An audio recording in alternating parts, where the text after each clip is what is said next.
बिस्मिल्लाहिर्रहमानिर्रहीम। देखती हुई आँखों और सुनते हुए कानों को अस्सलाम वालेकुम।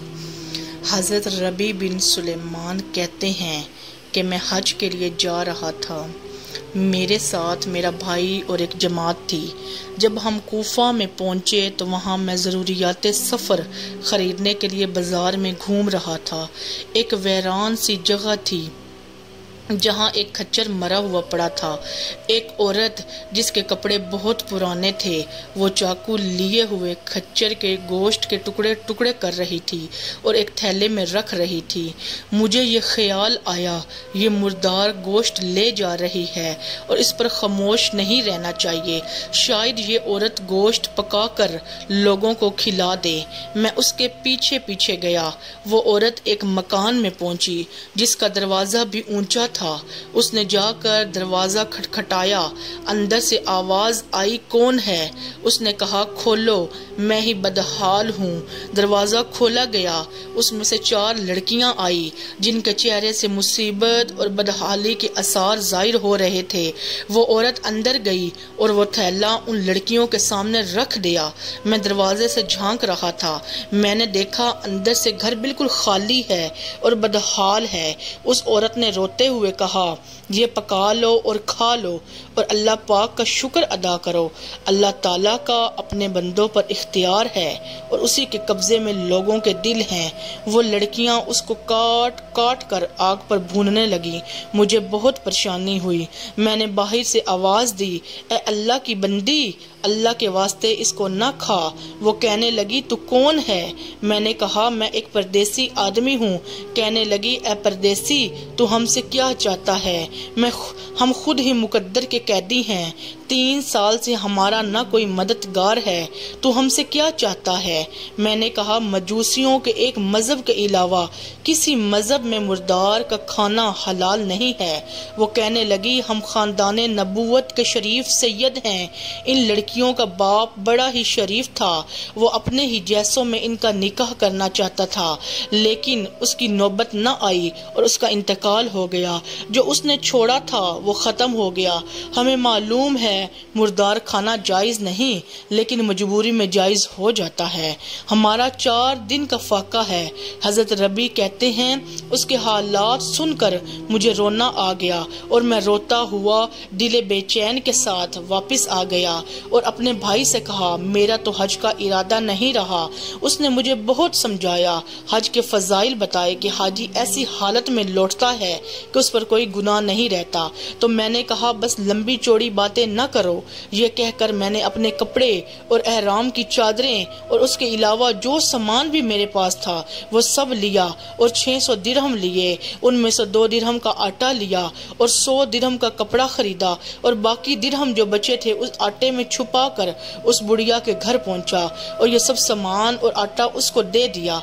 उस औरत ने अल्लाह ताला का शुक्र अदा किया और कहने लगी, ए इब्ने सुलेमान, जहाँ अल्लाह ताला तेरे अगले पिछले सब गुनाह माफ फरमाए, हज का सवाब अता करे और अपनी जन्नत में तुझे जगह अता करे, उसका ऐसा बदल तुझे अता करे जो तुझे जाहिर हो जाए। सबसे बड़ी लड़की ने कहा, अल्लाह तेरा अजर दुगना कर दे और तेरे गुनाह माफ कर दे। दूसरी लड़की ने कहा, अल्लाह तेरा हमारे दादा के साथ हशर करे।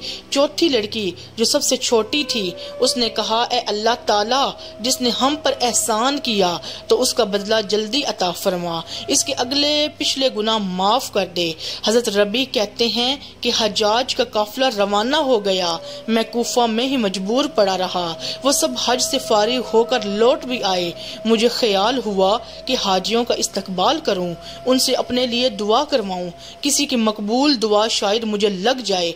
जब हाजियों का एक काफिला मेरी आंखों के सामने आ गया तो मुझे अपनी हज से महरूमी पर बहुत अफसोस हुआ और दुख की वजह से मेरे आंसू निकल आए।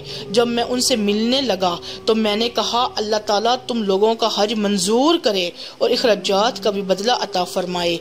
उनमें से एक ने कहा, ये दुआ कैसी है? मैंने कहा, एक ऐसे शख्स की दुआ जो दरवाजे तक की हाजिरी से महरूम रहा।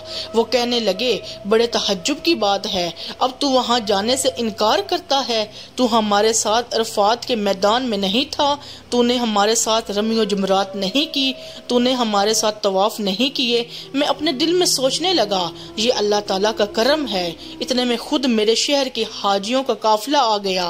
میں نے کہا اللہ تعالیٰ تمہاری اس کوشش کو منظور کرے اور تمہارا حج قبول فرمائے۔ وہ بھی یہی کہنے لگے، تو ہمارے ساتھ عرفات میں بھی تھا، تو ہمارے ساتھ قربانی بھی کر رہا تھا، اب انکار کرتا ہے۔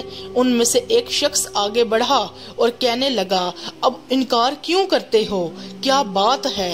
آخر تم ہمارے ساتھ مکہ میں تھے، مدینہ میں تھے، جب ہم قبر اطہر کی زیارت کے بعد باب جبل سے باہر آ رہے تھے۔ اس وقت بھیڑ کی وجہ سے تم نے یہ تھیلی میرے پاس امانت رکھوائی تھی، جس کی مہر پر لکھا ہوا تھا جو ہم سے معاملہ کرتا ہے وہ نفع کماتا ہے۔ یہ تمہاری تھیلی واپس کرنے آیا ہوں۔ حضرت ربیع کہتے ہیں کہ اللہ کی قسم میں نے اس تھیلی کو اس سے پہلے کبھی نہیں دیکھا۔ اس کو لے کر گھر واپس آ گیا اور عشاء کی نماز کے بعد اپنا وظیفہ پورا کیا اور اسی سوچ میں جاگتا رہا کہ آخر یہ کیا قصہ ہے۔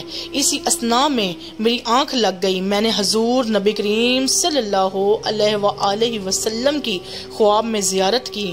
میں نے حضور صلی اللہ علیہ وآلہ وسلم کو سلام عرض کیا اور ہاتھ چومے۔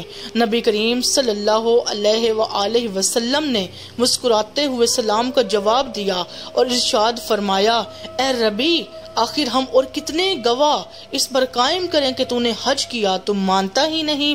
سن بات یہ ہے کہ جب تو اس عورت پر جو کہ میری اولاد تھی تو نے احسان کیا اور اپنا سارا خرچ اس پر لٹا دیا، تو میں نے اللہ تعالیٰ سے دعا کی وہ اس کا تجھے بدلہ عطا فرمائے، تو اللہ تعالیٰ نے تیری صورت کا ایک فرشتہ بنا کر اس کو حکم دیا کہ وہ قیامت تک ہر سال تیری طرف سے حج کرے اور دنیا میں تجھے یہ بدلہ دیا جائے کہ 600 درہم کے بدلے 600 دینار عطا فرمائے۔ حضرت ربیع کہتے ہیں جب میں سو کر اٹھا تو اس تھیلی کو کھولا تو اس میں 600 اشرفیاں تھی۔ معزز ناظرین، یہ تو دنیا میں احسان کا بدلہ تھا، آخرت میں جو اس کا بدلہ دیا جانا تھا وہ تو خدا ہی جانتا ہے۔ ہمیں اپنے آس پاس مجبور لوگوں کی مدد کرنی چاہیے تاکہ ان کی ضروریات پوری ہو سکیں۔ امید ہے آپ کو میری یہ ویڈیو پسند آئی ہوگی۔ مزید ایسی ویڈیوز دیکھنے کے لیے میرے چینل کو سبسکرائب کر لیں۔ بہت شکریہ۔